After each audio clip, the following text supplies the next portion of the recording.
का स्वागत है आपके अपने चैनल नर्सिंग स्टूडेंट में। आज हम पढ़ेंगे फीमेल पेल्विस के बारे में। तो फीमेल पेल्विस जो होती है वो एक बेसन शेप की कैविटी होती है, ठीक है। और ये हमारी हेल्प करती है, जो ब्लैडर होता है, रेक्टम हो गया, और जो रिप्रोडक्टिव ऑर्गन्स होती हैं, इंटरनल रिप्रोडक्टिव ऑर्गन, उन सभी को प्रोटेक्ट करने में। और इसके अलावा ये हेल्प करती है मूवमेंट में, वॉकिंग में और रनिंग के टाइम पे। यहाँ जो हमारे लोअर लिम्स होते हैं वो इसी से अटैच होते हैं। तो अब हम इसके बारे में पढ़ते हैं। तो सबसे पहले हम देखेंगे इसके अंदर बोन्स। 4 बोन्स होती है टोटल। 2 इनोमिनेट बोन, जो ये बोन है ये इनोमिनेट बोन है 2, और ये हो गया हमारा एक सैक्रम, और ये है नीचे कोकेक्स। तो हम सबसे पहले शुरू करते हैं इनोमिनेट बोन से। तो इनोमिनेट बोन के हम पार्ट्स देखेंगे। इनोमिनेट बोन में 3 अलग अलग पार्ट्स में डिवाइड है। ये है इलियम, इशियम और प्यूबिक बोन, ठीक है। तो ये 3 में डिवाइड हो गया। अब हम देखते हैं जो इलियम होता है उसके अंदर क्या क्या चीज़ है। ये जो आप डिप्रेशन देख रहे हैं अंदर की साइड धसा हुआ, इसे बोलते हैं हम इलियक फोसा। और ये जो ऊपर का हिस्सा है जिसे आप अपनी हिप बोन भी बोलते हैं, जो फील होती है आपको अलग से हाथ लगाने पर, तो इसे हम बोलते हैं इलियक क्रस्ट। अब इलियक क्रस्ट में भी हमारे 4 उसमें डिवाइड है। ये ऊपर वाला हिस्सा जो होता है इसे बोलते हैं हम एंटीरियर सुपीरियर इलियक स्पाइन, और जो नीचे वाला है इसे बोलते हैं एंटीरियर इंफीरियर इलियक स्पाइन। अब हम पीछे की साइड देखेंगे तो पीछे की साइड यहाँ पर ये जिसे बोलते हैं हम पोस्टीरियर सुपीरियर इलियक स्पाइन, और जो नीचे की साइड ये दिख रहा है आपको इसे बोलेंगे पोस्टीरियर इंफीरियर इलियक स्पाइन। तो ये हमारा हो गया इशियम का, इलियक का। अब देखते हैं इशियम। अब हम देखेंगे इशियम के बारे में। इशियम में ये हमारा होता है ऑब्चुरेटर फोरामेन, और इसके अलावा आप जो पीछे देखेंगे इसे हम बोलते हैं इशियल स्पाइन, और ये हमारी इशियल ट्यूबरोसिटी। तो ये हमारे पार्ट हो गए इशियम के। ये थिक पार्ट होता है काफ़ी ज़्यादा। और ये जो आगे है इसे हम बोलते हैं, ये जो है इसे बोलते हैं हम सिम्फाइसिस प्यूबिस, और ये हमारी क्या है प्यूबिक बोन। जो इतना पार्ट है ये हमारा, ये है प्यूबिक बोन, और ये इशियम हो गया, और ये इलियक होगा। अब मैंने आपको इसकी सारी बोन्स के बारे में बता दिया है। पीछे की साइड जो सैक्रम होती है ये हमारे है 5 फ्यूज वर्टिब्रा से मिलके बनती है, ठीक है। और जो कोकेक्स होती है ये 4 फ्यूज वर्टिब्रा से मिलके बनती है। अब हम नेक्स्ट इसके देखते हैं जॉइंट्स। इसके जॉइंट्स होते हैं टोटल 4 जॉइंट्स होते हैं। तो मैं आपको चारों के बारे में बताती हूँ। पहला जॉइंट है हमारा सैक्रो इलियक जॉइंट, एक यहाँ है एक यहाँ है, तो 2 जॉइंट ये हो गए। तीसरा जॉइंट हमारा कहाँ है, सैक्रम और हमारा कोकेक्स के बीच में, तो ये हमारा जॉइंट हो गया सैक्रो कोक्सीजियल जॉइंट। और चौथा जॉइंट हमारा क्या है, ये सिम्फाइसिस प्यूबिस, जो कि 2 प्यूबिक बोन को जोड़ता है। तो सिम्फाइसिस प्यूबिस ये हमारा चौथा जॉइंट हो गया। तो अब हमने इसके जॉइंट्स देख लिए। अब हम देखेंगे नेक्स्ट इसके लिगामेंट्स। तो लिगामेंट्स जो होते हैं वो भी 4 हैं इसके। तो लिगामेंट, सबसे पहला लिगामेंट जो सैक्रम और इलियक के बीच में है, सैक्रो इलियक लिगामेंट। उसके बाद हमारा नेक्स्ट है सैक्रम और कोकेक्स के बीच में सैक्रोकोक्सीजियल लिगामेंट। फिर आ जाता है हमारा 2 प्यूबिक बोन में प्यूबिक बोन के बीच में लिगामेंट, उसे हम बोलते हैं इंटरप्यूबिक लिगामेंट। एंड देन हमारा आ जाता है इस्चियल स्पाइन और सैक्रम के बीच में जो लिगामेंट होता है उसे हम बोलते हैं सैक्रोस्पाइनस लिगामेंट। फिर नेक्स्ट आ जाता है हमारा जो ट्यूबरोसिटी हमने बोला था, ट्यूबरोसिटी से लेकर जो स्पाइन तक होता है इस तरीके से, उसे हम बोलते हैं सैक्रोट्यूबरस लिगामेंट। तो ये हमारे हो गए 4 लिगामेंट टोटल। अब हम देखेंगे इसके लैंडमार्क्स। तो लैंडमार्क्स हमारे होते हैं टोटल 8। तो 8 लैंडमार्क्स से सबसे पहले हम देखते हैं, पहला है सैक्रल प्रोमोन्टरी। तो ये वाला हिस्सा जो है ये सैक्रल प्रोमोन्टरी है। नेक्स्ट फिर हमारा सेकंड विंग्स ऑफ आला, या सैक्रल आला भी बोल सकते हैं हम इसे।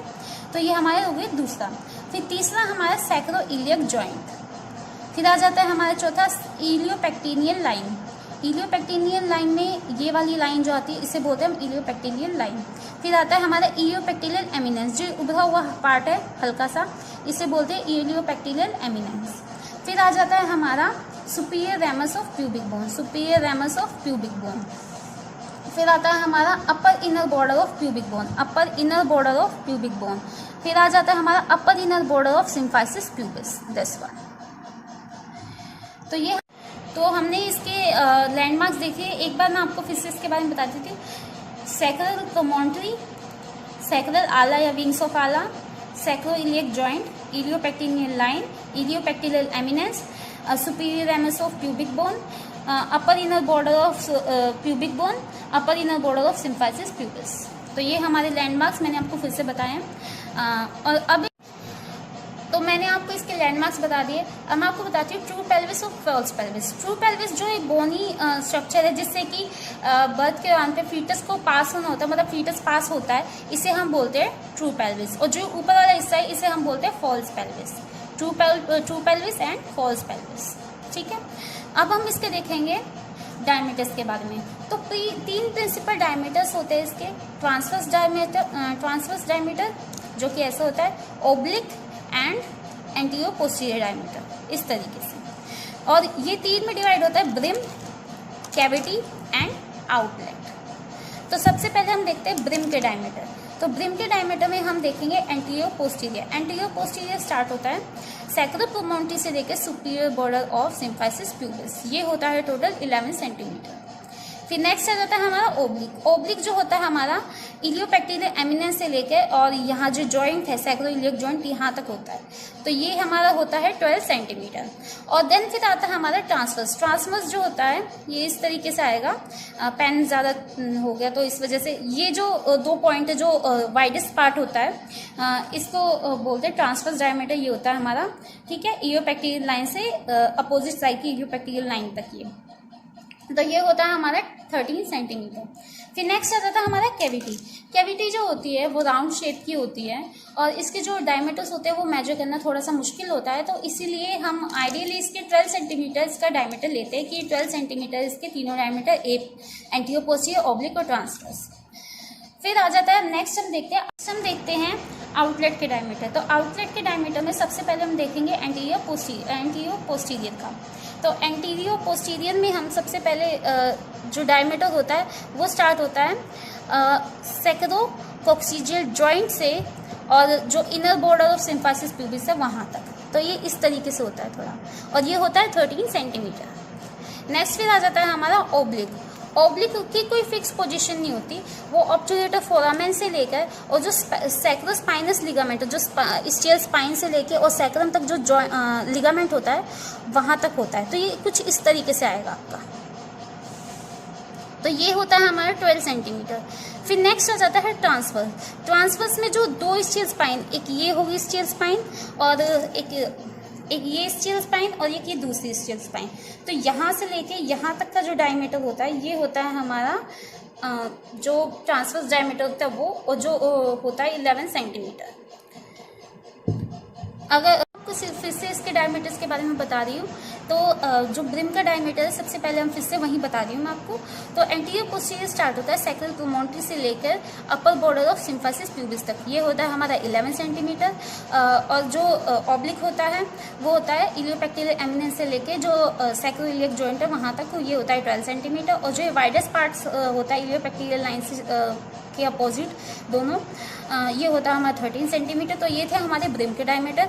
और कैविटी जो होती है, कैविटी राउंड शेप की होती है, उसके मेजर करने मुश्किल होते हैं तो डायमीटर, तो इस रीज़न से उसके हम आइडियली 12 सेंटीमीटर डायमीटर लेके चलते हैं। और आउटलेट के डायमीटर हम देखते हैं। आउटलेट में सैक्रोकोक्सीजियल जॉइंट से लेके और inner border of symphysis pubis तक जो होता है डायमीटर वो होता है 13 सेंटीमीटर। एंटीरियर पोस्टीरियर होता है ये डायमीटर। फिर आ जाता है ओब्लिक। ओब्लिक में कोई भी फिक्स शेप नहीं होता, फिक्स पोजीशन नहीं होती है, पॉइंट्स नहीं होते इसके। तो ये ऑब्टुरेटर फोरामेन से लेके और जो हमारे यहाँ पर लिगामेंट होता है सैक्रोस्पाइनस लिगामेंट, वहाँ तक मानी जाती है। तो ये होती है आइडियली 12 सेंटीमीटर। और ट्रांसवर्स में क्या होता है, हमारी जो 2 स्टियल स्पाइन है, ये 2 स्टियल स्पाइन है, इन दोनों के बीच का जो डायमीटर होता है वो ट्रांसवर्स डायमीटर होता है जो कि 11 सेंटीमीटर होता है। तो ये था पूरा फीमेल पेल्विस के बारे में। हमने इसकी बोन्स पढ़ी, हमने इसके जॉइंट्स पढ़े हैं और लिगामेंट्स, लैंडमार्क्स एंड इसके डायमीटर। आशा है आप सबको समझ आया होगा। अगर आपको कुछ भी पूछना है या कुछ भी आपको एडवाइस करना है तो आप कमेंट्स में हमें बता सकते हैं। Thank you.